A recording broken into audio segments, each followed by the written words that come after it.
जैसे ही निकला तो उनका जो मैनेजर था मेरे पास आया, कह रहा आप मोहन बगान खेलोगे? तो सडनली ऑफिस मैच से मैं सोच भी नहीं सकता था, कह रहा मोहन बगान खेलोगे? मैं कहा खेलूंगा। मैंने जो मजाक कर रहा होगा, मैंने कहा हाँ खेलूंगा। मोहन बगान को मोहन बगान था ऐसे, मैंने तो सोचा ऐसे ही बोला, और 10 दिन बाद मेरे को फोन आ गया मोहन बगान से। उसने सेक्रेटरी से बात करवाया, तो सेक्रेटरी बोला अभी मारिया मैंने आपके बारे में सुना, are you interested to play in Mohun Bagan? और मोहन बगान हर मतलब इंडियन प्लेयर का ड्रीम है टू प्ले देयर। मैं फर्स्ट मैच खेला अपना मोहन बगान ग्राउंड में, पूरा स्टेडियम पैक्ड। उससे पहले जैसे ही मैं एंट्री की ना, मैंने फर्स्ट टाइम कैलकाटा, मैं कह रहा हूँ मैं तो उसी दिन प्रेशर में आ गया, इतनी पब्लिक सिर्फ मेरे को मोहन बगान छोड़ने के लिए। स्काउट किया मैंने, 100 इंडियन टीम के लिए स्काउटिंग किया। उसके बाद संदेश झिंगन था, लोकल प्लेयर था, इसके लिए भी मैंने स्काउटिंग करके मतलब बाईचुंग से की थी, और मैंने उसको देख लिया था। मैंने उसको संदेश को बोला, मैं कहा one day you become the top defender. अभी आपने बोला हरजिंदर सर, वो एक इंटरनेशनल थे जिसने इतने प्लेयर्स निकाल दिए। अगर आप ये सोचो नंबर ऑफ इंटरनेशनल प्लेयर्स, अगर वो अकेडमी रन करेंगे जगह जगह, तो कितने प्लेयर्स निकलेंगे। आपने इंडिया खेल, do you think you feel justice by AIFF की रिटायरमेंट के बाद, you know there should have been opportunities for you guys, और आपकी तरह सब लोग ऐसे होंगे कि मुझे फुटबॉल को कंट्रीब्यूट करना है। डू यू थिंक वो इनिशिएटिव्स आते हैं?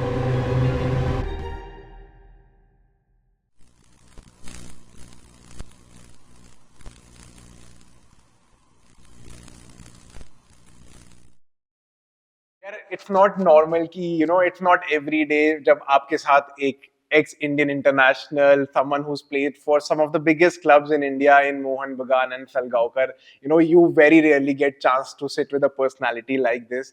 And आज मुझे ये बहुत fortunate मौका मिल रहा है. And today I have a very special guest with me on the Football Unplugged podcast. So I have with me former Indian international Sanjeev Maria. Sanjeev sir, welcome to Football Unplugged. Thank you. And absolute honor. मैं बहुत time से try कर रहा हूँ कि आपके साथ मिलूं, एंड फाइनली आई थिंक बहुत टाइम से हमारा प्लान चल रहा है, फाइनली ये हो पाए। तो first of all thank you so much. Thank you brother. Sanjeev sir, again जैसे मैंने स्टार्ट किया, आपने इंडिया के लिए खेल रखा है, आपने इंडिया के सबसे बड़े क्लब अगर मैं बोलूं मोहन बगान, आपने सलगांवकर के लिए खेल रखा है। So in terms of before even going to this, आपकी फुटबॉलिंग जर्नी कहाँ से शुरू हुई?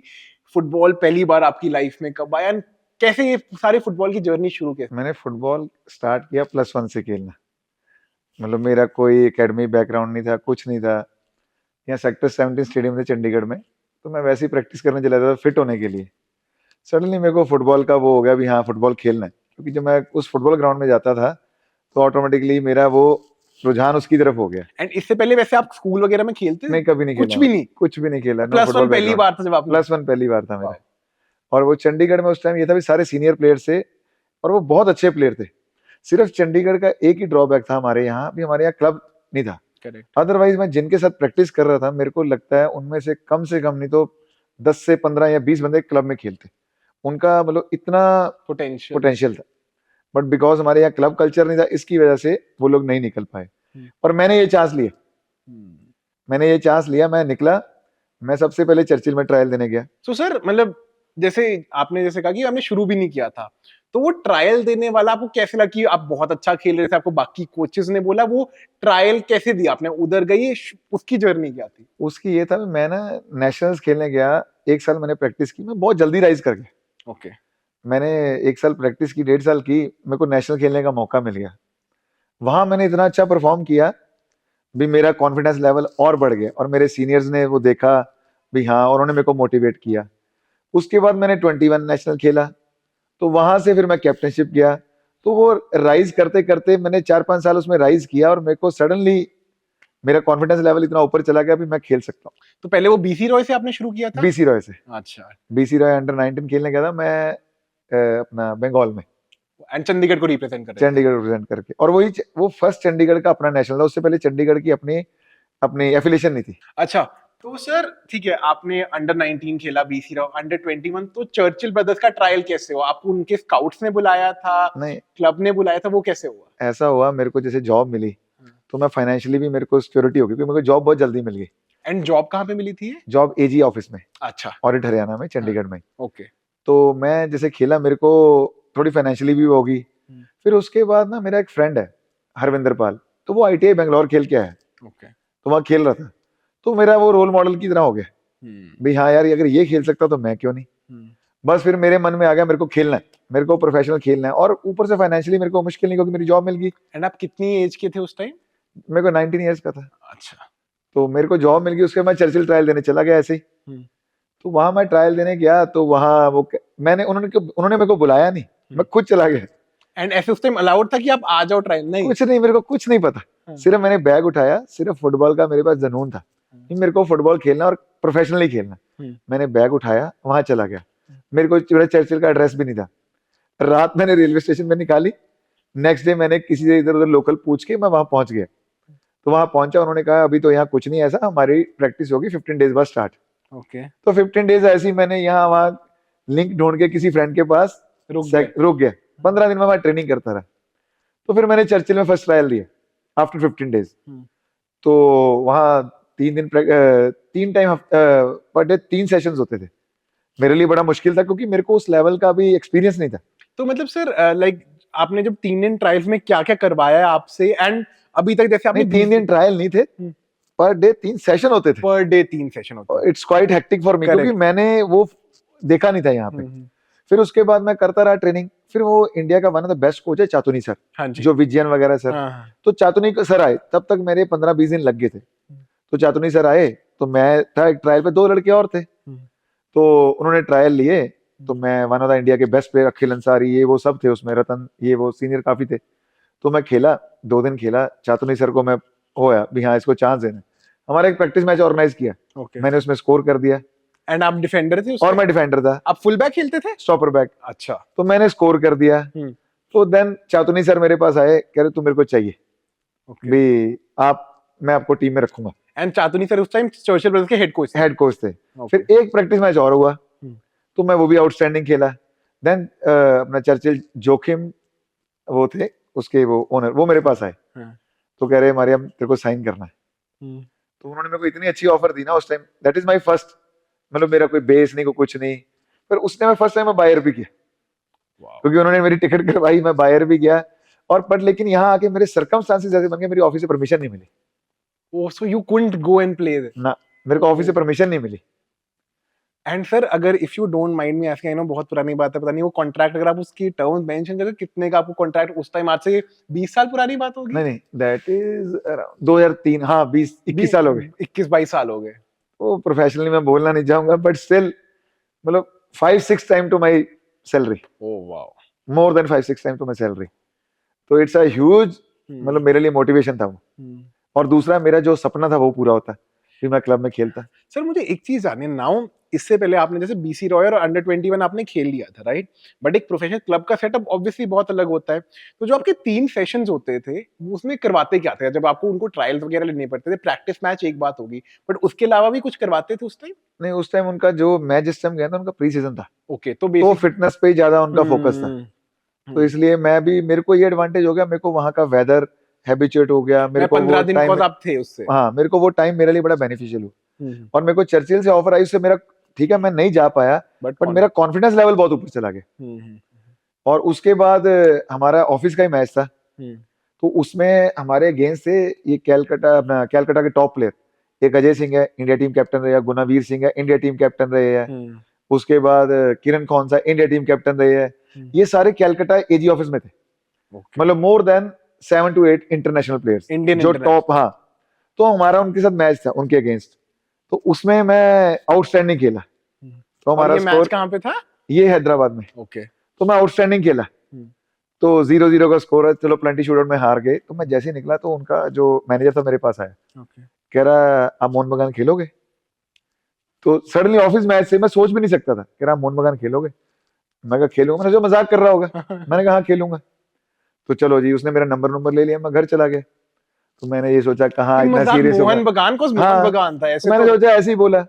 हफ्ता गया, 10 दिन गया, मैंने बॉदर नहीं किया, मैंने सोचा भी नहीं। और 10 दिन बाद मेरे को फोन आ गया मोहन बगान से, उसने सेक्रेटरी से बात करवाया। तो सेक्रेटरी बोला अभी मारिया मैंने आपके बारे में सुना, are you interested to play in Mohun Bagan? और मोहन बगान हर मतलब इंडियन प्लेयर का ड्रीम है टू प्ले देयर। किसी ने कुछ सुना ना, मोहन बगान जरूर सुना होगा। तो हर किसी का ड्रीम है। तो मेरे को जब फोन आया तो मैं शॉक्ड, मैं क्या करूंगा। फिर मैं इंटरेस्टेड था बहुत ज्यादा, तो मैंने कहा सर मैं खेलूंगा। तो कह रहा ठीक है मैं आपका कॉन्ट्रैक्ट भेज रहा हूँ। मेरे लिए कॉन्ट्रैक्ट तो बहुत बड़ी बात है। चलो फिर उन्होंने मेरे को उधर से आए, उन्होंने मेरे से साइन करवाया। और मेरे को एंड आ गया ऑफिस से परमिशन कैसे मिलेगी। बट जो ऑफिसर थे, जब उन्होंने भी सुना मोहन बगान, तो क्योंकि मोहन बगान आपको पता ही है कैसा है, जब उन्होंने सुना, कह रहा I will help you, be ready. तो बस फिर वो मोहन बगान मेरे को वहां से चांस मिला, मेरी फर्स्ट जर्नी, प्रोफेशनल जर्नी की। तो मेरा वो फर्स्ट वो था, मेरे को चांस मिला खेलने के लिए, तो उसके बाद मेरी वहां से प्रोफेशनल जर्नी स्टार्ट हो गई। मतलब सर अब मुझे सुन के ना ऐसे लग रहा है बड़ा स्टोरी नहीं होती जैसे कहानियां, मतलब यस, बड़ा डिफिकल्ट टू बिलीव ऐसे होता है। तो आप अब कौन सी उम्र के लिए, व्हाट एज वर यू जब ये सारा चीज हुई?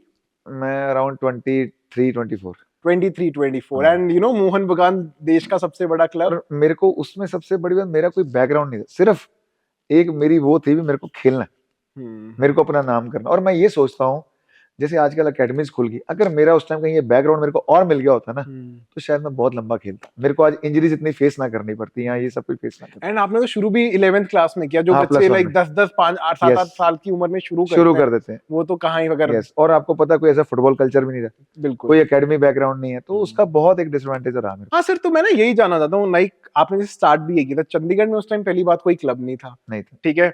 नाउ प्लेयर्स होते हैं, like we had like players like Harjinder sir वगैरह जो निकले हैं यहाँ से, निकले बट फिर भी इंफ्रास्ट्रक्चर भी नहीं था। आप उसके बाद बंगाल गए जहां फुटबॉल का हब है, राइट? क्या आपको लाइक आपके लिए तो बिल्कुल ही वो हो गया होगा कि मैं अलग ही दुनिया में आ चुका हूँ। बिल्कुल। क्या एक्सपीरियंस था जब आप पहली बार सॉल्ट लेक में खेले? 60-70 हजार, उस टाइम तो आई थिंक लाख लोग भी पहुंच जाते पहुंच होंगे। जाते थे। मैं फर्स्ट मैच खेला अपना मोहन बगान ग्राउंड में, हम्म। पूरा स्टेडियम पैक्ड, मोहन बगान में भी 30-40 हजार तो आ जाते होंगे आराम से। मैं उस टाइम, उसको छोड़ो, मैं उससे पहले जैसे ही मैं एंट्री की ना, मैंने फर्स्ट टाइम कैलकाटा में, हाँ। तो मैं कह रहा हूँ, मैं तो उसी दिन प्रेशर में आ गया, इतनी पब्लिक सिर्फ मेरे को मोहन बगान छोड़ने के लिए, गेट से लेके अंदर तक। एंड यू नो मतलब मुझे ऐसे बोलना, बट यूजुअली आजकल ये होता है कि बहुत बड़ा सुपरस्टार आ रहा है, यस, राइट? बट आप कह रहे हो हर प्लेयर्स के लिए वो ऐसा हाँ। और उस टाइम पता क्या था, मोहन बगान, जैसे अब तो आईएसएल क्लब्स काफी हो गए, उस टाइम हाँ। मोहन बगान, ईस्ट बंगाल, बस ये ब्रांड था एक तरह का, हाँ, तो उनको आपस में भी राइवलरी राइवलरी थी। हाँ। तो मैं गया, तो ये, और फर्स्ट मैच मेरे को उन्होंने डाला 20 मिनट्स एस के करीब, तो लेकिन मेरे को तो समझ ही नहीं आया, क्योंकि पब्लिक इतनी, प्रेशर इतना, मैंने अच्छा परफॉर्म नहीं किया। तो एंड उसके उस टाइम मैनेजर कौन थे, फर्स्ट मैनेजर जब आप मोहन? आलोक मुखर्जी थे, ओके। वो इंडियन में टीम में असिस्टेंट कोच है, सीनियर इंडिया टीम में। तो मैं अच्छा परफॉर्म नहीं कर पाया। तो उसके बाद मेरे को चांस मिला सीधा जाके, इसके इन बिटवीन में कोई चांस नहीं मिला, क्योंकि मैंने वो मैच इतना वो खेला, बुरा खेला। हाँ। तो सडनली हमारा मैच आ गया ईस्ट बंगाल के साथ, that is in salt lake.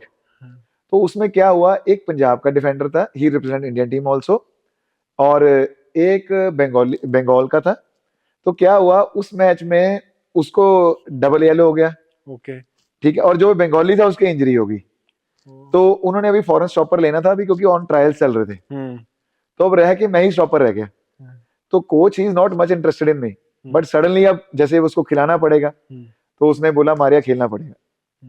तो मैंने कहा ठीक है, मैंने अपनी प्रिपरेशन की, तैयारी शुरू की। तो इन द मीन टाइम ना, वहाँ एक ना फिजिकल ट्रेनर आया था, रॉबसन। ओके। मतलब ये बरेटो आपने सुना होगा, वो ब्राजील से ही थे। तो वो रॉबसन ने क्या किया, जैसे हम 3-4 प्लेयर थे, मेरे को उस टाइम, मैंने आपको बताया ना मेरा बैकग्राउंड नहीं था, इसलिए मैं टीम में अभी इतना वो नहीं था, एस्टेब्लिश नहीं था। तो वो क्या किया, जैसे उसने, रॉबसन ने बोला अभी ये मतलब अब क्या करना है टीम का, तो वो टीम कोच करा, मैं प्रैक्टिस कराऊंगा, ये रेस्ट जो 4-5 प्लेयर थे आपने। तो मैंने वो फिटनेस जर्नी मेरी रॉबसन के स्टार्ट हो गई। मतलब मैं अराउंड 30-35 डेज या महीना 1.5 महीना मैंने उनके साथ लगाया, और मेरी बॉडी पूरी शेप में आ गई थी। तो बस मैं वो अपना एक चांस ढूंढ रहा था, तो वो ईस्ट बंगाल के साथ मेरे को मैच मिल गया। तो आपका दूसरा मैच जो आपने खेला वो ईस्ट बंगाल के साथ। तो उसमें मेरे को चांस मिलना नहीं था, बस वो fate, because of God of grace मेरे को वो चांस मिल गया। तो जब मिला, तो मैंने फर्स्ट 20 मिनट में डाला, और we are against playing like अपना डगलस था, बाईचुंग था, सारे स्टार थे उस टाइम। और वो मैच अगर हम हार जाते तो हम लीग से बाहर थे, ड्रॉ करने से हमारा प्लेऑफ का चांस था। तो फिर वो मैच खेला, फर्स्ट 20-25 मिनट, इतना क्राउड उस मैच में, आई थिंक 80-90,000 थे उसमें, क्योंकि वो मैच ना डिसाइडिंग मैच था। तो मैं फर्स्ट 25 मिनट ऐसा हो गया, मैं मतलब घबरा गया पूरा, क्योंकि इतना क्राउड, और मैं सीधा चंडीगढ़ से वहां गया ना, सीधा उस लेवल पे खेला। मतलब बिल्कुल ही आप ऐसा नहीं, बीच में कहीं यूजुअली होता है कोई क्लब आ जाता है नॉर्मली। तो फिर वो सडनली कोच ना, मैंने देख लिया दूसरे प्लेयर को चेंज कर रहा था, किसी की इंजरी हुई, मैं पानी पीने आया, मेरा ट्रेनर मेरे पास आया, कह रहा मारिया be strong, you are the best defender, play with your full heart. मैंने कहा चलो, वो मेरे को वो क्लिक कर गया। हाँ, मतलब वो ना, और किसी ने अच्छा बोल दिया, बड़ा अच्छा लगा, बड़ा वो हुआ मोटिवेशन। बस वो उसी टाइम 25 मिनट्स के बाद मैं डिफरेंट मारिया हो गया, and I was the best player of that match. Oh wow, मैं आउटस्टैंडिंग खेला वो मैच, आउटस्टैंडिंग। मेरे को पब्लिक ने उठा के वहां से लेके ड्रेसिंग रूम से छोड़ के, that is my first match. वहां से मेरी ऐसी जर्नी स्टार्ट हुई, फिर मैंने पीछे मुड़ के नहीं देखा। सर मेरे को लग रहा है बहुत डिस्टिंक्ट मेमोरी होगी अभी भी आपको। यस ट्रू, मेरे को तो सोच के गूज बम्स आ रहे हैं कि वो फीलिंग 1 लाख लोगों के सामने। क्योंकि मेरे को सबसे बड़ी बात है मैं कहाँ से उठा और कहाँ पहुंच गया, और भगवान ने मेरा इतना साथ दिया और मैंने कहाँ जाके परफॉर्म कर दिया अगेंस्ट होम, वो टॉप क्लास, एंड आप इसको अपनी लाइफ का one of the top moments कहोगे? Top moments. मेरे को तो भाई अभी सुन के ही बहुत ज्यादा गूज बम्स आ रहे हैं। बट सर इसके बाद की ना जर्नी मैं आपसे भी पूछूंगा, ठीक है, कि इसके बाद क्या हुआ। नाउ एक चीज सर मुझे बड़ा ना, आई थिंक एक बहुत इंपॉर्टेंट चीज जो मैंने नॉर्मली डिस्कस करनी है इससे पहले, राइट, हम आपकी इंडियन जर्नी, आप नेशनल टीम के लिए खेले, वो भी हम आएंगे। नाउ एक ना करियर आपका, ठीक है, आप as a footballer limited time होता है आपके पास as a footballing career, right. Now जब आपने अपना प्लेइंग करियर खत्म किया सर, उसके बाद का क्या था? Because I think for a lot of people, you know, at least पहले वाले टाइम में बहुत इनसिक्योरिटी होती थी कि यार 15 साल खेल लूंगा, 10 साल 15 साल खेल लूंगा, उसके बाद क्या? So how was that journey for you जब आपने फुटबॉल खत्म किया? आज के टाइम में आप अभी क्या कर रहे हो? Are you still involve with football? क्या आपका दिनचर्या होता है? Have you left football? क्या चल रहा है आजकल के टाइम में? जैसी मेरी फुटबॉल जर्नी मेरी फिनिश हुई ना, मेरा उससे कोई टारगेट नहीं था, अच्छा। क्योंकि बिकॉज ऑफ जॉब ना हमारा बस फोकस वहीं तक रह गया भी हाँ ठीक है जॉब मिल गई हो गया। स्टिल मैंने वो 5-6 साल ऐसे ही निकाल दिए। फिर जब मैंने देखा ना मेरे साथ के प्लेयर जैसे Mehrajuddin, Ishfaq, they are all doing coaching, भी हाँ यार सब कोचिंग कर रहे हैं और अच्छी कोचिंग कर रहे हैं ना, उसे महराज भी मोहम्मद स्पोर्टी में, इशफाक भी देखो, ऐसी वेंकटेश देखो, सारे मतलब they are one of the top coach. Correct. फिर वहां से मेरे को मोटिवेशन हुआ भी मेरे को भी ये स्टार्ट करना चाहिए, maybe I am little late but तो पहले स्टार्ट आपका किया कोई मैंने वहां ऐसा कुछ प्लान नहीं था कि मुझे कोचिंग या फुटबॉल में ही कुछ रहना है? नहीं, ऐसा कोई प्लान नहीं था मेरा। अच्छा। मेरे को ये हो गया भी ठीक है कि मैंने उस लेवल पे खेल लिया, अब जॉब कर लो, लाइफ इज फिनिश। फिर जब मैंने उनको देखा फिर मेरे को मोटिवेशन आया। ओके। फिर मैंने लोकल प्लेयर्स पे देखा भी इनको कोई काम नहीं हो रहा, ये ऐसे ही है। फिर मैंने वहां से स्टार्ट किया मैं क्यों ना अपना एक्सपीरियंस शेयर करूं, क्योंकि मेरे मन में आ गया मैं मेरे को भी अब कुछ ना कुछ कोचिंग में करना है, ताकि मैं अपना एक्सपीरियंस अपने स्किल्स में उनके शेयर कर सकूं, उनको मोटिवेट भी कर सकूं, ताकि हमारे चंडीगढ़ के लड़के मैक्सिमम बाहर निकले। तो इसलिए फिर मैंने उसके बाद इस कोचिंग लाइन में धीरे धीरे तो अभी are you a license coach? आप कौन सी कोचिंग कर रहे हैं? अभी मैंने ए लाइसेंस फिनिश किया है। अच्छा। तो वैसे मैंने इंडिया टीम के लिए भी स्काउटिंग की है। हाँ आई सी। सो आप आई थिंक 2019 या 2019 में आप स्काउट थे ना? स्काउट की है मैंने, इंडियन टीम के लिए स्काउटिंग की है। उसके बाद संदेश झिंगन था, लोकल प्लेयर था, इसके लिए भी मैंने स्काउटिंग करके बाईचुंग से बात मतलब बाईचुंग से की थी। तो सडनली संदेश झिंगन भी, चलो he is already is a very good defender, और मैंने उसको देख लिया था, मैंने उसको संदेश को भी बोला, मैं कहा one day you become the top defender, और मैंने ये बात बाईचुंग को भी बोली, एंड ही क्लिक दैट। और ऊपर संदेश तो I think he is last 15-20 सालों में the best defender, right? best. by a distance. Now Sanjeev sir, in scouting वाली बात बोली आपने। Now from a outside, right, बहुत बच्चे वो भी देख रहे हैं कि जिनको आगे फुटबॉलर बनना है, 15 साल 16 साल 19 साल के बच्चे हैं। एज अ स्काउट आप क्या देखते हो, राइट? जब आप किसी को स्काउट करते हो, पहली बात वो स्काउटिंग वाला होता कैसे? आपने संतोष में स्काउटिंग करी, बीसी रॉय में स्काउटिंग करी, स्काउटिंग पहली बात होती कैसे है, एंड क्या क्या चीजें आप एक ट्रायल और एक फुटबॉलर में देखते हो स्काउट करने से पहले? सबसे पहले जो स्काउटिंग मेरा जो सोच है, मैं ऐसा प्लेयर चूज करूं जो इंडिया के लिए खेल सके। मेरा फर्स्ट टारगेट ये रहता है कि मैं ऐसा प्लेयर चूज करूं जो इंडिया के लिए खेल सके और इंडिया प्लेइंग में खेल सके। तो मैं अपना कंपैरिजन वहीं से स्टार्ट कर देता हूँ। जैसे अगर कोई स्टॉपर है, पहले उसकी हाइट, टैकलिंग कैसी है, उसकी डिसीजन मेकिंग कैसी है, पेशेंस कैसा है, तो मतलब वो सब चीजें मैं हर एक उस पोजीशन के हिसाब से मैं क्वालिटी देखता हूँ। अगर फुल बैक है, टाइम ऑफ टैकलिंग कैसे है, कवरिंग कैसे है, ओवरलैप में कैसे है, तो वो मैं उसको कैसे कंसिडर करता हूँ, वो कंपैरिजन करता हूँ इंडिया टीम वाले के साथ, ताकि अगर ये जाए तो उस प्लेयर को बीट करके उसकी जगह वहां जा सके। तो मेरा टारगेट हमेशा वो रहता है भी अगर मैंने स्काउट किया तो। एंड मतलब लेट्स से आप जो स्काउटिंग कर रहे हो संतोष में करते हो, कैसे करते हो? कैसे एक स्काउटिंग ना एक ग्रास रूट लेवल पे, बिकॉज बहुत लोगों का सवाल होता है यार कि मैं लोगों की नजरों में कैसे आऊं, मैं संतोष की टीम में कैसे आऊं, या मुझे कोई क्लब के नोटिस में कैसे आऊं। तो अगर आज के टाइम में एक 15-16 साल का बच्चा हूं, ठीक है, मुझे लेट से या तो मुझे बीसी रॉय खेलना है या मुझे लेट से क्लब के लिए स्काउट वगैरह होना है, मेरे को करना क्या चाहिए एज अ यंग बॉय? देखो जैसे हमारे टाइम में क्या था, मीडिया इतना स्ट्रांग नहीं था। जैसे अगर कोई अच्छा प्लेयर होता है तो वो रह भी जाता था, लेकिन आज की डेट में मीडिया, स्काउट्स इतना स्ट्रांग हो गया ना, भी कोई अच्छा प्लेयर होगा फटाफट उसकी सिलेक्शन हो जाएगी। तो उसके लिए होता है, मैं तो यही कहूंगा अभी जैसे आप आपकी जो स्टार्टिंग है, जो अभी ये लीग्स हो रही हैं, यूथ लीग्स हो रही हैं, इसमें पार्टिसिपेट करना चाहिए। उसके बाद कुछ एक दो टूर्नामेंट जैसे रिलायंस का टूर्नामेंट हो गया, ड्रीम्स 11 हो गया, वो यूथ के लिए अच्छा प्लेटफॉर्म है। उसके बाद जो एफएफ है वो अपने स्काउट नेशनल्स में भेज रही है, करेक्ट, तो कुछ वहां से भी स्काउट हो जाते हैं। और नेशनल्स में क्या, जो यूथ भी खेल रहे हैं उनको भी जो ये क्लब्स हैं ये जाके नेशनल से सिलेक्शन कर लेते हैं। करेक्ट। तो मतलब उनके लिए अच्छा प्लेटफॉर्म है, नेशनल्स हो गया, ये यूथ हो गया, तो वहां से इंडिया टीम में जाना इजी है। ठीक है।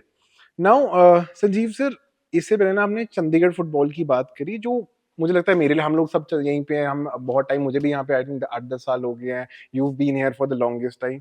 चंडीगढ़ फुटबॉल, सीएफए जब शुरू, आई थिंक चंडीगढ़ फुटबॉल के लिए बहुत बड़ी चीज थी, राइट? उससे पहले भी, बट जिस तरीके के प्लेयर्स सीएफए के आने के बाद भी हैं वो बहुत अलग तरीके के प्लेयर्स आए हैं, राइट? तो आपको क्या लगता है क्या रीजन था कि जब सीएफए शुरू हुआ वो इतना बड़ा रेवोल्यूशन क्यों आया, पहली बात? और again I could be wrong, but मुझे लगता है वो थोड़ा सा डिक्लाइन हुआ है, राइट? कि मतलब हमने यार बहुत बड़े बड़े प्लेयर देखे हैं सीएफए से जो निकले हैं, राइट? अब थोड़ा डिक्लाइन आ गए, क्या सही चीजें पहले हुई थी और अब क्यों? अगर मैं सही बोल रहा हूँ कि डिक्लाइन आया है तो क्यों आया, नहीं आया तो क्या अभी भी चल रहा है? सबसे पहला रीजन ये था, जब ये चंडीगढ़ फुटबॉल एकेडमी बनी थी ना, ऐसी एकेडमी पूरे इंडिया में नहीं थे। एंड अंडर 10 एकेडमी पूरे इंडिया में नहीं थी। ओके, जो सीएफए ने जो प्रपोजल लेके आया ना, अगर आप देखोगे ना उस टाइम में अंडर 10 एकेडमी इंडिया में कहीं नहीं थी, फर्स्ट थिंग। एंड ये कौन से ईयर की बात है? ये आई थिंक 2002-3 की बात है, मेरे को लग रहा है, जितना आइडिया है, हाँ उसी टाइम की बात है।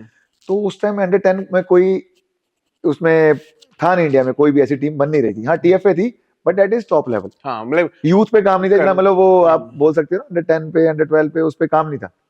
फिर उसके बाद ऐसा एटमॉस्फेयर, इंफ्रास्ट्रक्चर कहीं नहीं था इंडिया में। सर मुझे बताओ, क्या ऐसा क्या फैसिलिटीज थी, इंफ्रास्ट्रक्चर की, मतलब ग्राउंड क्वालिटी, कोचेस की क्वालिटी, किस चीज में इंफ्रास्ट्रक्चर कह रहे हो? जो एकेडमी जैसे चंडीगढ़ में थी, ऐसी कहने का मतलब है अंडर 10 पे इतना फोकस सबसे पहले किसी ने नहीं किया। फॉरेन टूर्स अंडर 10 पे किसी ने नहीं किए। अच्छा, उसके बाद रहना एक ही जगह, स्टडीज एक ही जगह, डाइट इतनी अच्छी, ग्राउंड इतना अच्छा। अच्छा, उसके बाद कोचेस, साई के कोचेस भी अटैच थे, हरजिंदर सर भी अटैच थे। अच्छा, उसके अलावा अपना जिस टाइम हम सोच नहीं सकते थे उस टाइम यहाँ पे ट्रेनर भी थे। जिस टाइम हम ये जो अभी आया स्ट्रेंथ एंड कंडीशनिंग का, उस टाइम ये ट्रेंड नहीं था। हाँ, तो आपने शायद नाम सुना भी होगा अपने शाहजी प्रभाकरन। हाँ जी, हाँ जी। He is a first part of this CF academy. Was he a strength and conditioning coach? Yes, that time. Oh wow, मैंने शाहजी सर के साथ इंटरव्यू कर रखा है, but I did not, he told me कि मैं सीएफ पे आया था, बट आई डिड नॉट। हाँ, फर्स्ट तो वो वहीं पे थे। I don't say strength and conditioning, मतलब कोच भी थे, साथ में फिटनेस पार्ट भी, मतलब ओवरऑल चीज तो दैट इज द फर्स्ट। और वो उस जगह पे वो एटमॉस्फेयर मिलना भी, जैसे यही ग्राउंड है, सेम कैंपस में खाना, सेम स्टडीज है, तो ऐसा सेटअप कहीं नहीं था इंडिया में। तो ये बहुत बड़ी चीज थी अंडर 10 के हिसाब से। It's almost like professional. And sir आप इसमें हरजिंदर सर का क्या रोल समझते हैं? सर का बहुत बड़ा कंट्रीब्यूशन है, क्योंकि उस टाइम मतलब अंडर 10 पे मैंने कोई सुना नहीं भी इतना किसी ने मतलब काम किया हो, कोई ऐसे कोचेस इन्वॉल्व है, क्योंकि उस टाइम क्या ट्रेंड होता था, बना बनाया वो जो एस्टैब्लिश प्लेयर आता था 16-17 साल की उम्र में बना उसी पे काम होता था। तो ये उनका कंसेप्ट था, उन्होंने अंडर 10 से स्टार्ट किया, और कितने इंटरनेशनल प्लेयर्स इस एकेडमी से निकले हैं वो तो आपको बैकग्राउंड पता ही है, तो उनका भी बहुत बड़ा इसमें हाथ है। सर फॉर एवरीवन रेफरेंस, मुझे आप प्लेयर्स बताओगे उस टाइम के सीएफए ने चंडीगढ़ ने क्या क्या प्लेयर्स निकाले हैं? Ravinder Singh, he represented Indian team also, East Bengal, Air India खेले हैं। उसके बाद Randeep Singh, he played for Salgaonkar, Mohan बगान, many more clubs. I think Aqib Javed, he represented Indian team also. Best player in Subroto.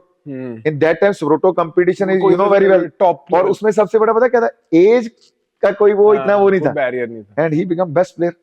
और उस टाइम चंडीगढ़ की टीम सबरोटो में रनर अप आई थी। करेक्ट। उसके बाद अभी आई अंकुर खन्ना कोच के टाइम। हाँ, तो उस टाइम वो आए थे, तो मेरे ख्याल से ना करते 8 से 9 प्लेयर इंडिया टीम में रिप्रेजेंट किया, मे बी जूनियर और सीनियर लेवल को मिला के। एंड सर अब क्या हो रहा है? मुझे लग रहा है कि थोड़ा सा डिक्लाइन आया है, अगर मैं कह सकता हूँ। नाउ मुझे लगता है लाइक चंडीगढ़ ऐसा ना इकोसिस्टम बड़ा स्ट्रॉन्ग है। अगर आप देखोगे आज, मतलब अभी भी स्टार्टिंग 11 में बहुत लोग, चाहे मिनर्वा हो गया, चाहे सीएफए हो गया, इसी सर्किट से आए हैं, राइट? बट क्यों लगे, जैसे गुरप्रीत हो गए, संदेश हो गया, अनवर अली हो गया, जीक्सन हो गया, सारे इसी सिटी से आए हुए हैं, राइट? मैं सोचा था नेशनल टीम के 8-10 प्लेयर्स हैं जो इसी शहर से निकले हैं, राइट? विक्रमजीत हो गया, वो अभी राउंड क्लास की लेवल। विक्रमजीत को मैंने उसको स्काउट किया था, उसको भी आपने किया था सीएफए के लिए, मैंने ही उसको रिकमेंड किया था वो। तो सर इतने बड़े, इतने स्ट्रॉन्ग लेवल ऑफ प्लेयर्स, क्यों मुझे लग रहा है, मैंने थोड़े और लोगों से बात करी, सब कह रहे हैं कि ना थोड़ा स्टैंडर्ड गिरा है। क्या आपको लगता है क्या रीजन है? इसके 2-3 रीजन है। एक तो सबसे बड़ा रीजन है, जैसे मैंने आपको बोला, उस टाइम अंडर 10 एकेडमी सिर्फ चंडीगढ़ की थी। अभी क्या हुआ, all over India under 10 academies है, तो उसकी वजह से वो प्लेयर डिवाइड हो गए। जो टॉप क्रीम हमें मिलती थी वो डिवाइड होगी, फर्स्टली। सेकंड, जो इस एकेडमी का जो सबसे बड़ा ड्रॉबैक है वो पता क्या है, जब एक प्लेयर अंडर 16 का होता है ना या 17 का, उसके बाद आगे कोई रास्ता नहीं, he have to leave this academy. जब तक सीएफए खुद क्लब नहीं करवाता। हाँ, अगर आपका जैसे अब ये यूथ लीग्स भी नहीं खेलते, if they start playing youth leagues, आप सोचो स्काउटिंग हो सकती है, डिफरेंट क्लब्स में ये खेलेंगे। अब वो चीज चली गई। अब जो प्लेयर है वो क्या सोचता भी, यार अगर मैं यहाँ रहा तो आफ्टर 16 इयर्स में क्या करूंगा, मेरा कोई फ्यूचर नहीं है। तो इसलिए अब इनका क्या हो गया, अभी आफ्टर 16 वो ये सोचते हैं हम क्यों ना किसी क्लब में, जैसे बेंगलुरु एफसी है या किसी उसमें जाए, ताकि हमारे साथ में प्लेटफॉर्म मिल जाए, चाहे अब यहाँ पे राउंड क्लास ले लो। तो ये एक माइंडसेट बन गया, तो इसकी वजह से चंडीगढ़ सीएफए का बहुत बड़ा नुकसान हुआ। सर हमने चंडीगढ़ फुटबॉल अकेडमी की तो बात कर ली है, राइट, सीएफए की, बट मुझे लगता है द फुटबॉल एसोसिएशन बहुत इंपॉर्टेंट है प्लेयर्स और से ज्यादा प्लेयर्स लेके आने का। ठीक है, अकेडमी अलग है, बट मुझे लगता है स्टेट एसोसिएशन, यूटी एसोसिएशन बहुत इंपॉर्टेंट है। एज सीएफए क्या अच्छी चीजें हो रही हैं चंडीगढ़ में शहर के लिए, and what can we expect in the coming day? कौन अच्छे लोग हैं जो ग्रास रूट पे काम कर रहे हैं, क्या अच्छा हो रहा है सीएफए में? अभी सीएफए बहुत बेटर कर रही है। अगर आप देखोगे ना ग्राफ पिछला भी, मैं भी कहां से निकला, फुटबॉल एसोसिएशन। संदेश जिंगन कहां से निकला, फुटबॉल एसोसिएशन। अभी जो प्लेयर ऑलरेडी जो खेल भी रहे हैं maximum football association, Chandigarh football association निकले।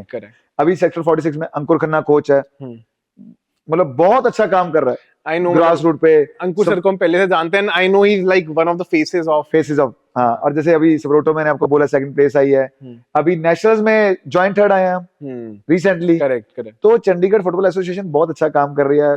हमारे जैसे जो ऑफिस बीरर्स भी हैं, जो लीग्स करा रहे हैं, तो मतलब कोशिश कर रहे हैं हम धीरे धीरे चंडीगढ़ का फुटबॉल और ऊपर ले जाएं। सिर्फ हम लैग कहाँ कर रहे हैं, वी नीड वन आईएसएल और आई लीग क्लब है, वो आने से देखो चंडीगढ़ इंडिया के फुटबॉल ग्राफ में टॉप में। एंड सैड चीज है कि राउंड क्लास पंजाब भी चंडीगढ़ में बेस होके चंडीगढ़ नहीं खेलता, राइट? दिल्ली एफसी अनफॉर्चुनेटली खेल रही है दिल्ली से अकेडमी यहाँ पे। तो अगेन आई थिंक एक आईएसएल क्लब आ जाए, आई थिंक उससे बहुत बड़ा फर्क पड़ेगा। बट आई नो कि knowing being in the circuit for the longest time, football association Chandigarh से कितना फर्क पड़ रहा है, एंड आई एम ग्लैड कि अच्छे लोग हैं वहां पे। नहीं तो हमारे प्रेसिडेंट है, ही इज फुटबॉल लवर, हमारे सेक्रेटरी है, is football lover, all are doing, मतलब they are trying to give their best. So मतलब ये मैं चाहता हूँ आने वाला टाइम चंडीगढ़ का फुटबॉल और आई एम होपिंग कि अब नेक्स्ट लेवल पे लेके जाएंगे आप लोग। श्योर। तो सर अब ना मेरे को ना एक ग्रास रूट से भी बात करें, बिकॉज आपने इंडियन फुटबॉल का वो टाइम देखा है जहां कुछ भी नहीं था। आज के टाइम पे चाहे जैसा भी है, पैसा भी लग रहा है, थोड़ी डेवलपमेंट भी हो रही है, पर जैसे ना एक सबसे बड़ा सवाल इंडियन फुटबॉल के आजकल के सर्किट में कि यार आईएसएल शुरू है 10-12 साल हो चुके हैं, ठीक है, हमको आज तक शायद सुनील छेत्री का रिप्लेसमेंट, आज भी इंडिया का बेस्ट गोल स्कोरर एक 40 साल का सुनील छेत्री है, राइट? क्यों लग रहा है आपको, क्या प्रॉब्लम हो रही है ग्रास रूट लेवल? क्यों पहली बात हम स्ट्राइकर्स नहीं डेवलप कर पा रहे हैं? क्यों हम टॉप क्वालिटी प्लेयर अगर कर रहे हैं तो वो इंटरनेशनल लेवल पे क्यों नहीं हो रहा है? क्योंकि सर मेरा ना बड़ा पर्सनल मानना है ये चीज, या तो कोई इंडियन क्लब एएफसी लेवल पे कुछ जीते, या इंडियन टीम एएफसी लेवल पे कुछ जाके compete करे, ताकि और ज्यादा फैंस जुड़े, राइट? जैसे इंडिया को 83 में वर्ल्ड कप जीता था, वो एक बहुत बड़ा गेम चेंजिंग मोमेंट था। मुझे लगता है इंडियन फुटबॉल को भी वो चाहिए। तो क्या प्रॉब्लम आ रही है ग्रास रूट में? मुझे ना थोड़ा पता है, बट मुझे फिर भी आपके पर्सपेक्टिव से समझना है, क्योंकि आप ग्रास रूट से पहले से जुड़े हो, अभी भी जुड़े हो, क्या क्या गलत कर रहे हैं हम? जैसे पहले मैंने आपको बोला ना, ग्रास रूट ये अभी 4-5 साल से ही ज्यादा बढ़िया सिस्टम पे चल रहा है। बिफोर दैट ग्रास रूट तब भी वही 14-15 ईयर्स ही चलता था, क्योंकि जो प्लेयर्स है ना, और एक चीज और पता क्या है, जो अच्छे प्लेयर हैं, जो अच्छी फैमिली से बिलोंग करते हैं, जो मतलब जो फाइनेंशियली डिपेंडेंट नहीं, और जिनके पास ना मतलब इनबॉर्न जिसको कहते हैं ना, जो इनबॉर्न टैलेंट होता है ना, मैंने चंडीगढ़ में कई प्लेयर्स में देखा, मैंने उनको खेलते हुए देखा, मैं कहा यार ये प्लेयर तो इंडिया रिप्रेजेंट कर सकता है, बट लेकिन क्या, दे प्लेड फॉर फन। उनको पता क्या लगता है, अगर उनसे बात करो ना, बेटे you can represent India also, India team क्या फुटबॉल में कुछ भी नहीं है सर। तो अगर ये सिनेरियो भी इंडिया टीम में कोई ऊपर रिजल्ट आता है और जो फॉरेन कोचेज है, जैसे हम आईएसएल में इन्वेस्ट कर रहे हैं, अगर हम उसका आधा भी ग्रास रूट में इन्वेस्ट करने लग जाएं तो ऑटोमेटिकली वो रिजल्ट आएगा। अब जैसे इन्होंने स्टार्ट किया फीफा अकेडमीज, अगर ऐसी एकेडमी हर स्टेट में खुल जाए और हमारा फंडिंग ऐसा हो जाए हर स्टेट में, तो देखो आप कैसे कंपटीशन, कैसे हमारा जो नए प्लेयर्स हैं वो बाहर आएंगे। तो सर जब आप कह रहे हो कि आईएसएल में जो पैसा लग रहा है वो ग्रास रूट पे लग रहा है, डू यू थिंक कि अभी उतना पैसा नहीं लग रहा है? लग रहा है, बट लेकिन फिर भी अभी बहुत स्कोप है, बहुत अभी है, अभी वहां तक पहुंचने के लिए है। और दूसरा मैं एक चीज में ऐड पता क्या करना चाहता हूँ, जितने एक्स प्लेयर्स हैं मैं इसमें ये ऐड करना चाहता हूँ, जितने एक्स प्लेयर्स हैं, जैसे आप ले लो काफी एक्स प्लेयर्स हैं, बहुत लंबी लिस्ट है आपको पता है जितने इंडियन, मैं चाहता हूँ इनको साथ में जोड़ना चाहिए ग्रास रूट में। अब मैं जैसे देख रहा हूँ, जैसे विक्रमजीत आपने बात करी, वो पंजाब एफसी तो मुझे लग रहा है बहुत अच्छा काम कर रहे हैं ग्रास रूट लेवल पे, राइट? तो सर आपको क्या लगता है एआईएफ, चलो आप एक एक्स प्लेयर हो, राइट, आपने इंडिया खेल रखा है, ठीक है, do you think you feel justice by AIFF की रिटायरमेंट के बाद, there should have been opportunities for you guys, और आपकी तरह सब लोग ऐसे होंगे कि मुझे फुटबॉल को कंट्रीब्यूट करना है, डू यू थिंक वो इनिशिएटिव्स आते हैं पर लेकिन इतने अभी नहीं हो सका, पर मेरे हिसाब से ये करना चाहिए, क्योंकि जितना एक्सपीरियंस आप यूज करोगे ना ग्रास रूट पे भी, तो वो प्लेयर्स के लिए बहुत बेनिफिट हुआ है। अभी आपने बोला हरजिंदर सर, हाँ, आपने बोला मैक्सिमम इंडिया प्लेयर कहां से निकले, चंडीगढ़ से, वो एक इंटरनेशनल थे जिसने इतने प्लेयर्स निकाल दिए। अगर आप ये सोचो नंबर ऑफ इंटरनेशनल प्लेयर्स अगर वो एकेडमी रन करेंगे जगह जगह, तो कितने प्लेयर्स निकलेंगे। आज वो एक इंटरनेशनल प्लेयर्स की वजह से कितना इंडिया ने रूल, कितने प्लेयर्स है जो खेल रहे हैं। अगर वही सेम साउथ में वहां का इंटरनेशनल प्लेयर है, नॉर्थ में उसका अलग अलग अकेडमी से अगर उनको अपॉइंट कर दिया जाए, तो सोचो कितने बल्क में प्लेयर आएंगे, जो मतलब इतना इतना हेल्दी कंपटीशन हो जाएगा ना, ऑटोमेटिकली हमारा इंडिया ऊपर हो जाएगा। यस, ठीक है। नाउ सर, अच्छा अब हमने बात करी, अब हम आईएसएल और ग्रास रूट्स की बात कर रहे थे, राइट? आपको रियलिस्टिकली बताना सर, मुझे ना आपसे वो नहीं चाहिए इस मामले में कि कितने टाइम बाद आपको लगता है कि हम एक्चुअली नेशनल टीम लेवल पे रिजल्ट्स देख पाएंगे, नोइंग आपने देखा 5 साल में काम हुआ है, आप कह रहे हो ग्रास रूट्स में, राइट? बट आपको कितना टाइम और, बिकॉज मुझे ना बहुत अनरियलिस्टिक क्वेश्चन लगता है ना, कोई जो जिसको इंडियन फुटबॉल के बारे में ज्यादा पता नहीं है, उसका पहला सवाल तो भाई इंडिया वर्ल्ड कप खेलेगी, राइट? हमको पता है रियलिटी नहीं है ये।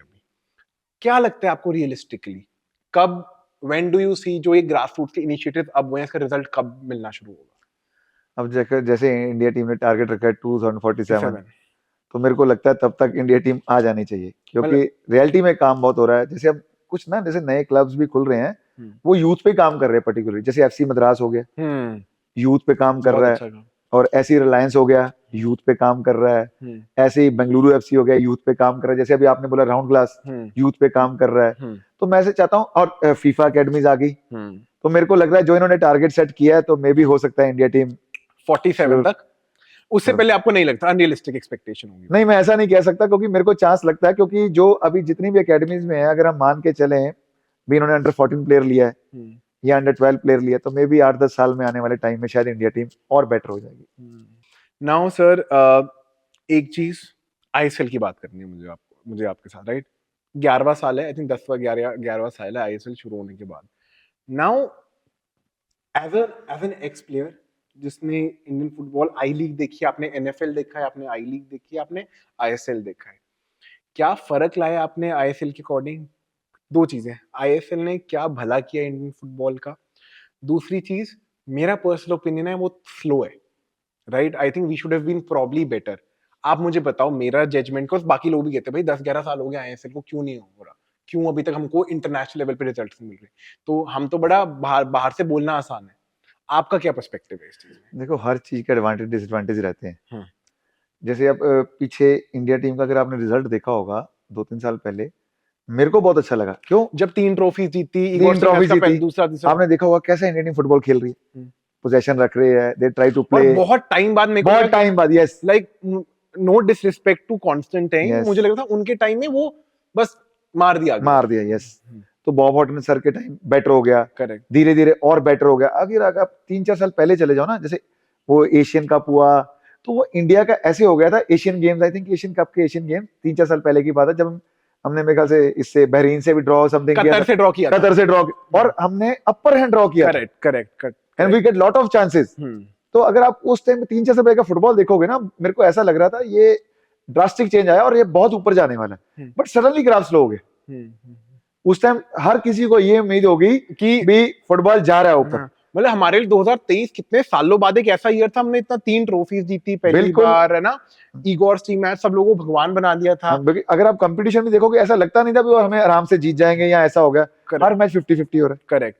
तो मेरे को भी ऐसा हो गया, नहीं अब इंडियन फुटबॉल का टाइम आ गया, बट सडनली ये आपको पता है अप एंड डाउन वो चलता रहता है। अब जैसे ही मैं ये सोच रहा हूँ, ये जैसे ग्रासरूट वाले ये लड़के ज्वाइन करेंगे इनको साथ में आके प्लेयर्स, तो मे बी और बेटर हो जाएगा। तो आईएसएल आपको लगता है ओवरऑल भला हो रहा है इंडियन फुटबॉल का?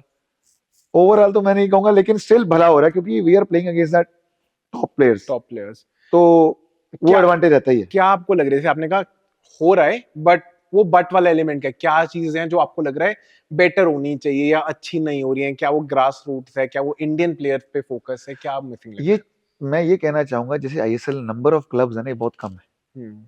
अगर हम इनको बढ़ा देंगे ना, स्टेट ले जाएंगे, तो हमें इसका एडवांटेज मिलेगा असली, क्योंकि हर स्टेट जुड़ेगी, हर गवर्नमेंट जुड़ेगी, सारे बच्चे जुड़ेंगे। जब हम इस नंबर ऑफ प्लेयर्स के नंबर ऑफ साथ आएंगे ना, तब हमें रिजल्ट मिलना स्टार्ट होगा। जो हम ये अभी सिर्फ 12-15 स्टेट्स तक हम सीमित है, 12-15 भी ज्यादा ही बोल रहा हूँ। अगर वही आप ये सोचो 25-30 तक चला जाए यूटीज मिला के, तो सोचो कैसा क्रेज। अब आप चंडीगढ़ ले लो, एक चंडीगढ़ में आईएसएल क्लब बन जाएगा, तो आप सोचो कैसा क्रेज हो जाएगा। करेक्ट। एक एकेडमी का इतना क्रेज था, तो वो सोचो वो कैसा क्रेज हो जाएगा। और उस एकेडमी ने इंडिया को आज 15-20 प्लेयर्स दिए हैं, सोचो आप। तो मतलब अगर वो ट्रेंड हरियाणा में बन जाए, हरियाणा तो स्पोर्ट्स का हब है बाकी, करेक्ट, तो अगर वहां आज क्लब खुल जाए, सोचो क्या होगा। वो जो फोकस है ना लोगों का, जो फुटबॉल को कुछ नहीं है, उनको समझ आ जाएगा फुटबॉल क्या है, वो सबका फोकस फुटबॉल की तरफ हो जाएगा। सोचो कितने इंडिया प्लेयर्स निकलेंगे, कितना उस टाइम आईएसएल का में वो बेनिफिट मिलेगा जो अभी नहीं मिल पा रहा। ठीक है, चलो सर, मैं आपको ना हाइपोथेटिकल सिचुएशन देता हूँ, ठीक है? आपके पास जीनी है जो आपको बोलेगा अगर आप 3 चीजें इंडियन फुटबॉल में इमीडिएटली सॉल्व कर सकते हो या इमीडिएटली रिजल्ट डालने के लिए 3 चीजें कर सकते हो, आपके अकॉर्डिंग वो पहली 3 चीजें क्या होंगी? Maximum number of matches. Okay. Club level, youth level, senior level? Yes, maximum number of matches abroad also. Okay. ज्यादा से ज्यादा उनको मैचेस देंगे ताकि उनका मैच एक्सपीरियंस बढ़ सके। ठीक है, दूसरी चीज क्या बदलोगे? मैक्सिमम इन्वॉल्वमेंट, ज्यादा से ज्यादा इन्वॉल्वमेंट बच्चों की, पेरेंट्स की, सबकी, ताकि वो एक फुटबॉल कल्चर क्रिएट हो सके, जो अभी हम लोग लैक कर रहे हैं।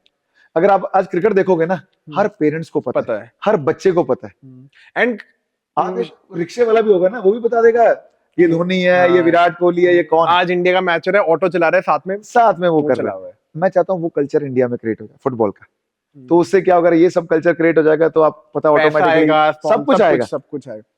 फिर वही मेरा एक सवाल है, राइट? इंडिया में फुटबॉल फैंस की कमी नहीं है, इंडियन फुटबॉल के फैंस की कमी है, राइट?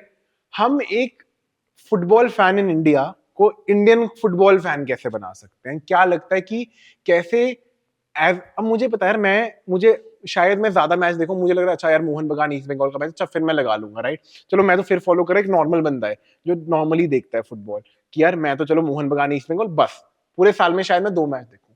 मैं कैसे और ज्यादा लोगों को आई लीग के मैचेस, आईएसएल के मैचेस, अच्छे प्लेयर्स आ रहे हैं, अच्छे कोचेस आ रहे हैं, आई लीग में टीम बढ़ रही है, तो कैसे हम उसका क्रेज ओवरऑल कैसे बढ़ा सकते हैं? मैंने जैसे आपको भी बोला ना, हमें घर घर घुसना पड़ेगा, पेरेंट्स से इंटरेक्ट करना पड़ेगा, स्कूल से इंटरेक्ट करना पड़ेगा, किड से इंटरेक्ट करना पड़ेगा, नंबर ऑफ मैचेस देने पड़ेंगे, district wise, state wise, sector wise. तो जब हम सेक्टर वाइज भी खेलेंगे, वहां हम प्लेयर्स आएंगे, खेलेंगे, हम उनको एक अच्छा आगे प्लेटफॉर्म देंगे, तो ऑटोमेटिकली ये क्रेज बढ़ेगा। सर जैसे आप बोल रहे हो ना, मुझे बहुत मतलब सिंपल नहीं बट सीधा सॉल्यूशन लग रहा है मेरे को, ठीक है? एज अ नॉर्मल बंदा, हाँ यार ये चीजें करनी चाहिए। अब मुझे लग रहा है, पहली बात, हर स्टेट में फुटबॉल नहीं हो रही है, स्टेट लीग्स नहीं हो रही है बहुत सारी स्टेट्स में, राइट? तो यहाँ पे आपको क्या लगता है एज ए ओवरऑल स्टेट की कंट्रीब्यूशन होनी चाहिए कि एआईएफएफ की कंट्रीब्यूशन होनी चाहिए? बिकॉज हमको सॉल्यूशन पता है, घर घर में फुटबॉल तो जाना है, बट वो हो कैसे रहा है, इतना साइंस तो मुझे लग नहीं रहा क्लियर, मुझे रास्ता। आपको क्या लग रहा है कि as a management stand point से वो क्या बेटर करना चाहिए? मेरे हिसाब से अगर हम वेट करेंगे भी एएफएफ करेगी, स्टेट करेगी, तो कभी डेवलप नहीं होगा। हम सबको इनिशिएटिव लेना चाहिए, आपको लेना चाहिए, मैं एज ए एक्स प्लेयर हूँ, मेरे को उठना चाहिए, मेरे को करनी चाहिए हेल्प।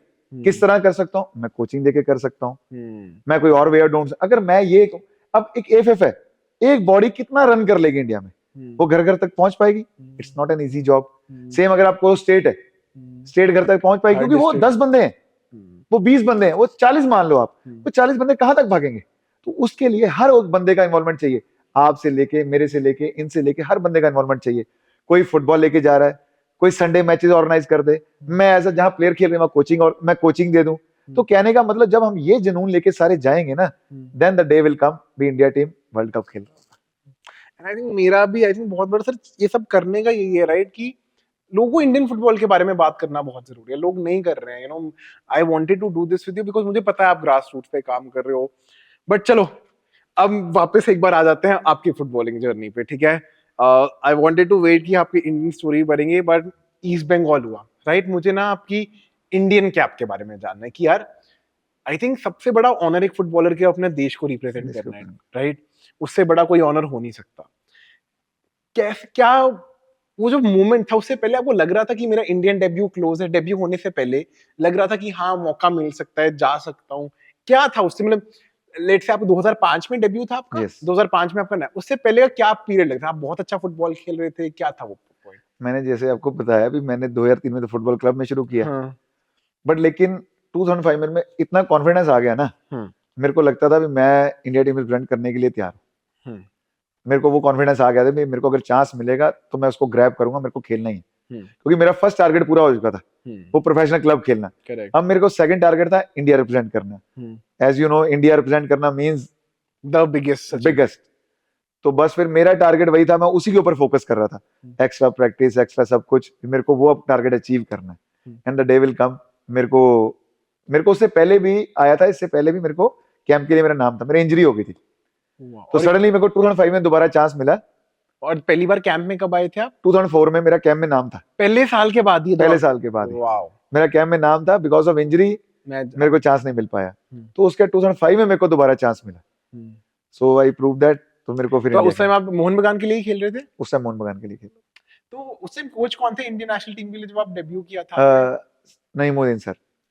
तो सर मुझे वो दिन बताओ जब आपको पता चला फाइनली आपको वो मिलने वाला है, क्या मोमेंट था, किसके अगेंस्ट मैच था वो, किसके अगेंस्ट डेब्यू, क्या वो पूरा वो दिन बताओ, अगर आपको आज भी आई थिंक याद होगा। यस श्योर, हमारा फर्स्ट मैच था हांगकांग के साथ, प्रैक्टिस मैच। अच्छा practice, that is practice match, but India team में प्रैक्टिस मैच खेलना आप समझ रहे हो। मेरे को नहीं लगता मेरा कोई ऐसा दोस्त होगा जिसको मैंने फोन नहीं किया होगा ऐसा मेरे ऑफिस में कोई बंदा होगा जिसको मैंने खुद होके फोन नहीं किया कि ऐसे मेरा भाई वो मेरी क्यूरियोसिटी थी, मैं सबसे शेयर करना चाहता था। मेरे भाई, मतलब मैं आपको बता नहीं सकता, मैं जिसको थोड़ा बहुत भी जानता हूँ उसको उठा के फोन कर दिया, भाई मैं इंडिया टीम में आ रहा मैच देखना। तो और ऊपर से फिर जब मैं हांगकांग के अगेंस्ट खेलने गया, तो मतलब वो इंडियन जर्सी पहनना मतलब ड्रीम है। तो मैं जब इंडियन जर्सी पहन के ग्राउंड में उतरा, जब नेशनल एंथम होता तो गूज बम्स आपको पता कैसे हो जाते हैं, तो वो खेलने का मजा ही, मतलब मेरे पास वर्ड्स नहीं है उसको डिस्क्राइब करने के। That is the best moment of life. Sir मुझे अभी भी आपको देख के लग रहा है कि बड़ा वो इमोशन आ रहा है, and it just feel so good. And sir मतलब आपने आई थिंक सऊदी अरेबिया और जापान के गेम्स भी आपने यस नाउ सर, अब ये लोग शायद उस जापान तो उस टाइम भी बहुत बड़ा था, आपको क्या फर्क लगता था एक इंडियन फुटबॉलर को और एक जापानीज फुटबॉलर को देखने में, इन terms of quality, in terms of, बहुत ज्यादा फर्क था? अगर मैं उस टाइम की बात करूं तो फर्क था, क्योंकि हमें ना नंबर ऑफ मैचेस इतने नहीं मिलते थे as comparison to other countries. अगर आप जापान की बात करोगे तो वो कभी कहाँ खेल रहे हैं, उनका ग्राउंड, उनका इंफ्रास्ट्रक्चर बहुत ऊपर था हमारे से, बहुत ऊपर था, हम सोच भी नहीं सकते। इवन जब जापान की टीम इंडिया में आई, they are not like 20-25 people, more than 30, इतना बड़ा स्टाफ था, सब कुछ था। तो ये बहुत चीजों का फर्क था जिसको भी कोप अप करने में हमें थोड़ा टाइम लगेगा। And like who were the players जिनके साथ आपने, आई थिंक बाईचुंग भूटिया भी उस time, Baichung is there, after that Sunil Chhetri also join. अच्छा, आपने उनके साथ स्टार्टिंग में देख खेल रखा है वो टाइम? हाँ, मेरे साथ, मैंने जो अपना फर्स्ट ईयर मोहन बगान स्टार्ट किया था, मैं and Sunil we are together. तो सर जैसे आपने यहाँ कुछ प्लेयर्स होते हैं जो अपने हार्डवर्क की वजह से और ज्यादा जिन्नत पे, जैसे सुनील छेत्री का एग्जांपल, ऐसे कौन से प्लेयर्स है सर जो आपको लगा यार ये बंदा तो शायद इंडिया का बेस्ट प्लेयर बन सकता है? आपने शायद देश की उस टाइम बेस्ट फुटबॉलर्स के साथ आपने खेला था, कई होते हैं प्लेयर्स कई बार हेड स्पेस सही नहीं होता, कई बार इंजरीज हो जाती हैं। कौन ऐसे प्लेयर थे जब आप उस टाइम ग्रो अप करते कि यार ये बंदा अगर इंजरी ना होती, अगर ये ना होता तो इंडिया का शायद बेस्ट बनने की, नेक्स्ट सुनील छेत्री या नेक्स्ट संजीव मारिया, नेक्स्ट संजय झिंगन बनने की एबिलिटी थी उस टाइम? अब मैं ऐसा किसको बोलूं, क्योंकि जो ऑलरेडी खेल रहे थे आपको पता है दे आर द बेस्ट। और जो इंडिया टीम क्लब लेवल पे आपका कोई ऐसा प्लेयर था जिसको आपने कहा यार क्या प्लेयर है, मतलब ऐसे आप वाओ हो गए थे किसी? जो भी ऐसा प्लेयर है ना, he is running India team. अगर आप बाईचोंग को ले लो, he is the best. Sunil Chhetri से पहले बाईचोंग ही रूल कर रहा है, is one of the best. वो खेल रहा था, विजयन भाई को ले लो, वो खेल रहे थे। नाउ संदेश झिंगन, जो भी बेस्ट प्लेयर है, ही रिप्रेजेंट इंडियन टीम। मेरे को नहीं लगता ऐसा कोई प्लेयर है जो ना खेला हो, जिसको मतलब जो था इस लेवल पे, he represent Indian team. Sir just I think मैं आपके 5-7 मिनट और लूंगा।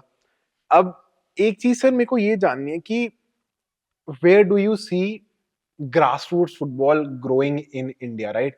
हमने इंडियन की बात कर ली, आईएसएल की बात कर ली, अब नेक्स्ट स्टेप क्या है ग्रासरूट्स में? आपने देखा कि अब नेक्स्ट लेवल ऑफ डेवलपमेंट क्या होनी चाहिए इंडियन फुटबॉल के ग्रासरूट्स पे? मैं तो यही चाहता हूँ, हर स्टेट में एक अकेडमी होनी चाहिए ग्रासरूट की। ओके। जो अभी लैक है। जब ये हो जाएगा ना, और उनको मैचेस मिलेंगे, ट्रेवल करेंगे, ये सब करेंगे, कंपटीशंस मिलेंगे, तो ऑटोमेटिकली वो लोग बहुत ग्रो करेंगे। पर हमें हर डिस्ट्रिक्ट में हम जो फुटबॉल एक्स फुटबॉलर्स हैं उनको उठाएं, उनको काम दे भी, हाँ नहीं यार तुम्हें ये करना है। तो मेरे ख्याल से आने वाला टाइम इंडियन फुटबॉल का बेस्ट टाइम होगा।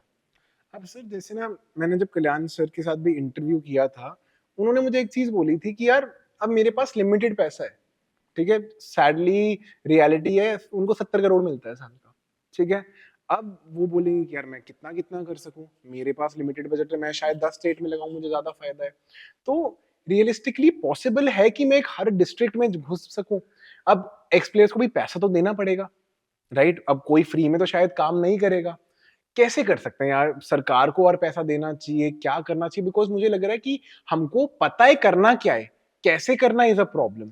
तो क्या लगता है वो हो कैसे सकता है ये चीज? देखो, हमें मैनेजमेंट के लिए ये करना तो पड़ेगा, ये स्टेप लेना ही पड़ेगा। हमें जाके स्टेट गवर्नमेंट से बात करनी चाहिए, बड़ी जो कंपनीज है उनसे बात करनी चाहिए, क्योंकि अच्छा पेरेंट्स से बात करनी चाहिए। तो क्योंकि यही एक वे आउट है जिसकी वजह से हम पैसा ला सकते हैं, जुड़ सकते हैं। और अगर हम वेट करेंगे, मैंने आपको पहले अगर हम वेट करेंगे भाई एफएफ पैसा देगा तब हम काम करेंगे, तो वो पॉसिबल नहीं है एफएफ के लिए। इंडिया इतना बड़ा देश है, वो पॉसिबल नहीं है। तो इसलिए जैसे मैं अभी पीछे मैं गुजरात में इलेक्शंस करने गया, तो मैंने वहां का ग्रास रूट देख के मैं हैरान रह गया। मतलब इतना अच्छा काम हो रहा है वहां ग्रास रूट पे। और गुजरात में और जो इंडियन फुटबॉल में गुजरात को एज अ फुटबॉलिंग को कोई बात नहीं करता अभी। हाँ, यस। तो मैंने अभी जो देखा, मैं अभी गया तो मैं ग्रास रूट देख के वहां हैरान रह गया भी, क्या ग्रास रूट पे वहां काम हो रहा है। सैटरडे संडे मैचेस हो रहे हैं। और अभी Gujarat premier league something start कर रहे हैं, and they invested huge in that. And ये इन्वेस्टमेंट कहां से आ रही है? सरकार कर रही है, प्राइवेट कंपनीज कर रही है? ये प्राइवेट कंपनीज कर रही है, इवन पेरेंट्स आल्सो। जो प्राइवेट कंपनीज है वो सारा ये मैक्सिमम खर्चा कर रही है, even they are organising this tournament also. तो मेरे को, मैं आपको बोला ना, जब तक पेरेंट्स कंपनीज इन सबको इन्वॉल्व नहीं करेंगे तब तक ये हमारा ड्रीम है ना, ये एक जगह पे स्टक रहेगा। तो इन सबको इन्वॉल्व करेंगे, then we become a football nation. Sir आपने जैसे अभी बोला कि आपने ए लाइसेंस भी कंप्लीट कर लिया, राइट? तो आपके क्या नेक्स्ट स्टेप्स है, आपके क्या प्लान है? Do you plan to get associated with the association, Chandigarh football association के साथ, किसी क्लब के साथ जुड़ना चाह रहे हो? तो आप नेक्स्ट क्या करना चाह रहे हैं, आपका क्या प्लान? जैसे मैं ऑलरेडी चंडीगढ़ का अपना हेड सिलेक्टर हूँ। ओके, आप जो स्टेट नेशनल संतोष ट्रॉफीज में जैसे पिछले 3-4 साल से लेके जा रहा हूँ। हम नेशनल गेम्स भी खेले हैं, चंडीगढ़ जीती भी है, जूनियर्स भी खेले हैं। तो अब मेरे को एक्सपीरियंस हो गया था उस चीज का, कोचिंग का, क्योंकि मैंने आपको बोला मैंने बहुत लेट स्टार्ट किया। तो now I done my A licence. अब मैं किसी क्लब में जाके चाहता हूँ, अब मैं अपना कंट्रीब्यूशन दूंगा। तो मेरा नेक्स्ट, और ऑलरेडी मैं सीएजी ऑफिस की भी कोचिंग कर रहा हूँ। CAG which I tell you, all over India हमारी एक सीएजी की टीम बनती है, जिसमें मतलब आपको इंडियन प्लेयर्स भी हैं, क्लब लेवल प्लेयर्स हैं, आईएसएल प्लेयर्स हैं, उनको भी मैं कोचिंग करता हूँ for the state tournament, some tournaments. तो नेक्स्ट प्लान है कि मैं एक्सपेक्ट कर रहा हूँ कि मैं संजीव सर को नेक्स्ट एक आईएसएल या आई लीग क्लब में देख सकता हूँ वेरी सून। श्योर, भगवान का वो चाहिए, श्योर आई विल। ठीक है। एंड सर नाउ आप कोचिंग स्काउटिंग आप बहुत पहले से कर रहे हो, कोचिंग वाला बात भी आई जाती है इंडिया में, स्काउटिंग कोचिंग हमें को लगता है पैरेलल चल जाती है। कौन कौन से प्लेयर्स हैं जो संजीव मारिया ने आइडेंटिफाई करके, जैसे संदेश झिंगन तो एक एग्जांपल था, संदेश Jhingan, Vikram, and if I am talking about CAG office also, अभी जो हमने रिक्रूटमेंट की है, अपना Gurmeet, The Northeast United goalkeeper. North United goalkeeper, अपना रोहित धानु, who is playing in Bengaluru also, and some I League players also. ये सारे आपने ही कोच करे हैं.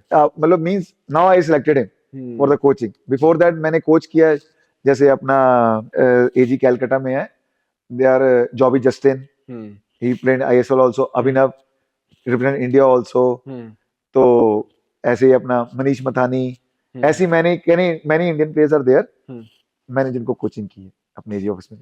तो सर अब पर्सनल गोल कोचिंग को लेके क्या है? नेक्स्ट आईएसएल ही जाना चाहते हो, आई लीग? एक गोल होता है कि अल्टीमेटली कोचिंग करियर, या मुझे इंडियन टीम जाना है या किसी आईएसएल.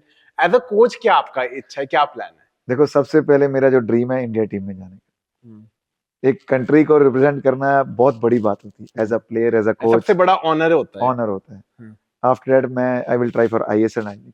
ठीक है Sanjeev sir, on a final couple of things, right now एक यंग फुटबॉलर है वहां पे, right? You've been a scout, you've been a player, right? एक 12, 13, 14 साल का बच्चा ये एपिसोड देख रहा है विद द होप कि यू नो मैं इंडिया के लिए खेलूं. क्या बोलोगे, what should his approach to career be? कि मैं अगर 12, 13 साल का हूँ, 15 साल का हूँ, या आपने तो 16, 17 साल की उम्र में शुरू किया था, राइट? क्या उनके लिए डायरेक्शन होना चाहिए कि अगर उनको एक प्रोफेशनल फुटबॉलर बनना है, क्या करना चाहिए था वो? देखो, उसको तो सबसे पहले डेडिकेशन चाहिए. हाँ ठीक है, मेरा एक एम होना सबसे जरूरी है. मेरे को फुटबॉलर बनना है या कैसे करना है. आफ्टर दैट किसी अच्छे कोच के अंदर उसको ट्रेनिंग होनी चाहिए. थर्डली, अगर हम उसको कंपटीशन कोई अच्छा खेलते हैं, 1-2 साल वो खेलता है, देन उसको पता होना चाहिए भी मैं कहाँ स्टैंड करता हूँ. रियलिटी भी पता होना रियलिटी, बिल्कुल, वो रियलिटी बहुत जरूरी है. अदरवाइज आप अपना करियर भी खराब कर सकते हैं. वो एक रियलिटी पता होना चाहिए भी ठीक है, मैंने यहाँ करा, मैं यहाँ स्टैंड करता हूँ. But still. तो सर अच्छा, कितना, एक क्वेश्चन ना बहुत लोग पूछते हैं मेरे से, जो मैं अब लास्ट खत्म होने से पहले ये पूछना चाहता हूँ. एक सक्सेसफुल फुटबॉल में करियर बनाने के लिए एक एकेडमी कितना जरूरी है? क्या मैं एकेडमी के बिना करियर बना सकता हूँ? बिल्कुल बना आज के टाइम में बिल्कुल बना सकते हो, ऐसा नहीं है. बट उसके लिए थोड़ा आपको टफ हो जाएगा एज कंपैरिजन टू एकेडमी. क्यों टफ होगा सर? उसका रीजन सबसे बड़ा है, आपको नंबर ऑफ टूर्नामेंट्स नहीं मिल पाएंगे इतने. जैसे यूथ पे टूर्नामेंट्स हो रहे हैं, अगर आप किसी एकेडमी का हिस्सा नहीं होगे, अगर आप नई पार्ट बनोगे, तो आपके लिए थोड़ा डिफिकल्ट हो जाएगा. अदरवाइज आप किसी एकेडमी का पार्ट हो गए, इंटर एकेडमी कंपटीशन हो गया, यूथ कंपटीशन हो गया, तो वो आप उसमें लैग कर जाओगे और आपके लिए सिर्फ एक ही वो रह जाएगा, नेशनल जोन में. ठीक है. एंड फिर on a closing note, as someone who's a retired footballer, right, what do you think कि अब आपके जैसे सर मुझे लगता है बहुत एक्स फुटबॉलर्स होंगे जो चाहते हैं इंडियन फुटबॉल पे कंट्रीब्यूट करना, right, but for some reason नहीं कर रहे हैं, राइट? आपको क्या लगता है, how can more ex footballers be involve retirement के बाद स्पोर्ट में? बिकॉज मुझे लगता है आप लोगों से बेटर कोई इंसान नहीं होंगे जो इंडियन फुटबॉल को बेहतर कर सकते हैं. बिल्कुल, राइट. एंड मुझे लगता है अभी वो यूटिलाइज नहीं हो रहा है. कैसे हम इसको बेटर यूटिलाइज कर सकते हैं? अभी उसके ना मैं 2-3 चीजों में बात करूंगा इसमें. जैसे अभी ना मैं अपने एजी ऑफिस की बात करता हूँ, तो हमारे एजी ऑफिस में आपको इंटरनेशनल फुटबॉल प्लेयर्स बहुत मिलेंगे, बहुत. तो मैं चाहता हूँ गवर्नमेंट की कोई ऐसी स्कीम हो भी, जैसे जो हम ऑलरेडी हम जॉब में, हमारी सर्विसेज रेदर देन ऑफिस के, वो ग्राउंड में यूज की जाए, फील्ड में ग्रास रूट पे की जाए, यूथ पे की जाए, सीनियर्स पे किए जाए. और ये हमारे नंबर्स बहुत ज्यादा है, ये कम नहीं है. नॉट एजी ऑफिस, अगर और भी ऐसे ऑफिस ढूंढे जाए तो बहुत ऐसे ऑफिस हैं, but they are doing only working on. आप कैलकाटा में भी जाओगे, वहां बैंक्स में जाओगे, कितने स्टेट बैंक, आरबीआई बैंक, आपको नंबर ऑफ इंडियन प्लेयर्स मिलेंगे. तो मैं चाहता हूँ वो ऑफिस में ना उनकी यूज करके सर्विसेज ग्राउंड में यूज करनी चाहिए. तो वो हमारे लिए एक बड़ा अच्छा चेंज आएगा फुटबॉल में, क्योंकि salary already government is paying. तो अगर वो उनका वो टाइम ग्राउंड में यूज किया जाए तो वो फुटबॉलर्स यूथ के लिए और इंडिया के लिए बड़ा बेनिफिशियल होगा, प्लेयर्स के लिए. ये बात ना अभी तक किसी ने उठाई नहीं है. मैं ये चाहता हूँ इस चीज को हाईलाइट किया जाए, क्योंकि अगर आप डिपार्टमेंट देखोगे फुटबॉल में बहुत ज्यादा रिक्रूटमेंट, अगर उस प्लेयर्स को सैलरी ऑलरेडी गवर्नमेंट दे रही है, क्यों ना उनका टाइम वहां यूटिलाइज किया जाए. एंड मुझे बड़ा सुन के इतना सिंपल सॉल्यूशन लग रहा है कि कितनी चीजें बेटर हो सकती हैं, राइट? मैं अगर हर एक डिस्ट्रिक्ट में भी, हर एक स्टेट में ऐसे एक्स फुटबॉलर्स होंगे, राइट, और फुटबॉलिंग स्टेट तो और भी ज्यादा होंगे जो अलग अलग स्टेट्स में भिजवा सकते हैं. यस सर, बुरा लगता है इस चीज का एज एन एक्स फुटबॉलर की ये चीजें हो नहीं रही हैं? मैं ये नहीं कहूंगा हो नहीं रही, हो रही हैं, बट लेकिन लार्ज स्केल पे नहीं हो रही. एंड डू यू थिंक अगर हम सिर्फ यही चीज के लिए बहुत बदल जाएगा देश का स्पोर्ट? लेकिन हमारा एक स्टार्ट हो जाएगा, एक वो डोमिनो इफेक्ट जो कहते हैं, बिल्कुल वो स्टार्ट हो जाएगा, हम घर घर तक पहुंचने के लिए थोड़ा सा बेटर हो जाएगा हमारे लिए, और नए प्लेयर्स जुड़ेंगे। और वो कहाँ से जुड़ेंगे? रूरल से भी जुड़ेंगे। हाँ। जैसे मैंने आपको हरियाणा का एग्जांपल दिया, हम्म, ऐसी पंजाब का रूरल ले लो। अब देखो, अब जैसे अभी ये राउंड ग्लास खुला है, क्या यूथ में परफॉर्मेंस आ रही है। अब exactly. जैसे एफसी मद्रास खोला है, तो मतलब कहने का मतलब ये यूथ में अगर हम घर घर जाएंगे तो हमें बहुत कुछ मिलेगा। एंड मुझे अभी लगता है इंडियन फुटबॉल ना सिर्फ 10-12 स्टेट्स है उनके शहरों में रिस्ट्रिक्टेड है। Yes. अकेडमी है तो या चंडीगढ़, दिल्ली, बॉम्बे, इन्हीं मेन जगहों में अच्छी अकेडमीज होती यस, हैं। ठीक है Sanjeev sir, I think it it was an absolute honour. मैं बहुत टाइम से मैं चाह रहा था कि आपके साथ इंटरव्यू कर सकूं, एंड यू नो मुझे इतना अच्छा लग रहा है because we have people like you जो ग्रास रूट्स पे काम कर रहे हैं, जो एक्चुअली चेंज बनाना चाहते हैं। आपने कहा कि कितना आपकी इच्छा है एज एन एक्स प्लेयर कि आप देश के लिए कंट्रीब्यूट, इंडिया के लिए कंट्रीब्यूट, फुटबॉल के लिए कंट्रीब्यूट करना चाहते हैं। एंड आपके जैसे सर और लोग होंगे ना, मुझे लगता है कि जो 2047 का विजन हम जल्दी भी अचीव कर सकते हैं if there are more people like you at the ground level. So Sanjeev sir, thank you so much for your time. It's been an absolute honor, and I would love to stay in touch. But thank you so much, Sanjeev sir. Thank you.